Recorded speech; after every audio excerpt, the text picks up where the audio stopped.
So the original script I wrote for this video was actually all about developer silence. Some of you guys might remember the infamous dev update where, for all intents and purposes, Jeff Kaplan, representing the Overwatch development team, has tried to encourage us, the player base, to stop being so toxic. And as much as I believe that this whole buzz around toxicity is very overblown, a lot of people reacted to that bidding in very negative fashion. Because they went as far as to blame the community for the devs not being able to work on cool new features because they have to work on means and ways to combat toxicity. And never once did they ask the question where that toxicity and negativity came from. Quite frankly, a developer cannot put their responsibility on the community. It's very disingenuous considering that this is your game and your problem to fix. And as much as there's nothing wrong with asking us to be nicer, going for that whole guilt-tripping scheme was just very silly. At the end of the day, certain types of games and certain mechanics and certain systems can encourage team play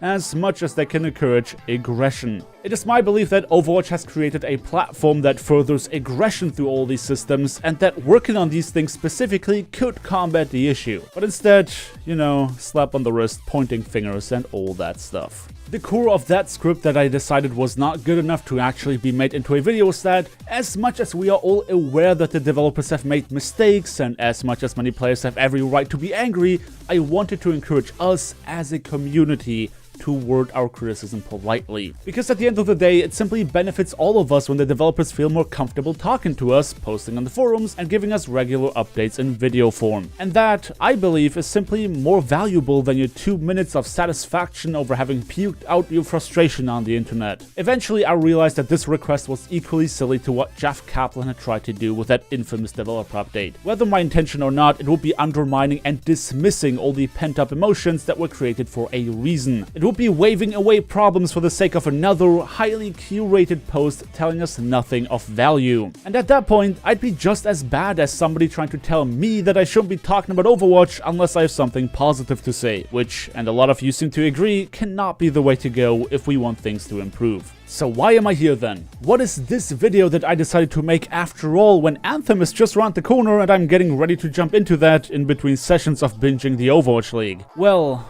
I'm here to say that I don't think Blizzard is going to listen, but not for the reasons I proposed in that dead script. At this point, I believe they won't listen to us because they can't. Let me get you up to speed on what the hell is going on over there. In the last 12 months, Activision Blizzard has generated around $1.6 billion in profit. While that might sound like a lot to us, that is not enough if you were to ask their board of executives. Executives to whom they were paying $20 million in sign-on bonuses. We already know statements like, we'll be exploring new forms of monetization. But now they are taking steps even further. Because in order to be able to keep paying these high-ranking officers more money than most would know what to do with, they have decided to lay off hundreds of employees. And now, Blizzard stock is at a long-time low. The Blizzard of old is no longer. As much as they have the financial means to subsidize a lot of projects that are not quite as profitable, that would simply lower their profit margin. And that profit is important to keep your shareholders happy and have your stock continuously grow in value. We have seen them starting to mess with the Heroes of the Storm esports scene. We have seen them shift around developers rather than hiring new ones. And we have seen legends of old like Chris Metzen and Mike Morhaime leave the company. I still believe that there are a lot of very passionate developers who work at Blizzard, but if your own employees are telling others in the industry that hiring at Blizzard is no longer a good idea, because of a lot of changes relating not only to pay but also development processes and working climate,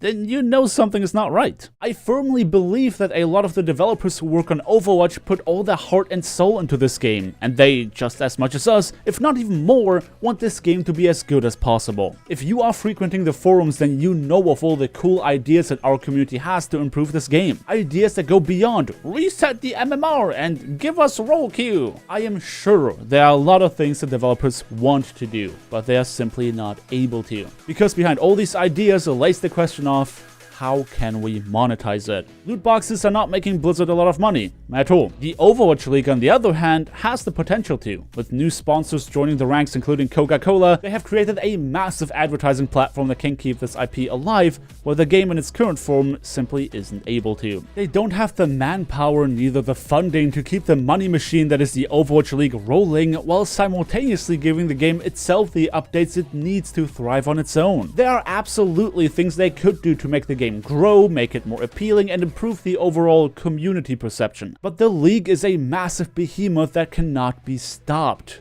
At this point, it is simply too big to fail. The influence of the money people has grown to a point where the developers at Blizzard have long lost the freedom to simply make good games. And that is what many of us originally learned to love about them as a company. They took as much time as they needed to deliver a product that they stand behind. Their passion has shown every time we played their games, and that feeling is now gone. Behind every update and every announcement is the bitter aftertaste of greed that many of us cannot ignore. First Fortnite and now Apex Legends showing up as competitors is probably the best thing that could happen, because quite frankly, the only way these people are going to listen is when they see numbers drop. And it doesn't even take a community uproar or a content creator boycott to achieve this, because next to them driving their own players away by continuously making bad decisions, other developers are showing that simply making good games is still a working business model. So until they realize that simple fact,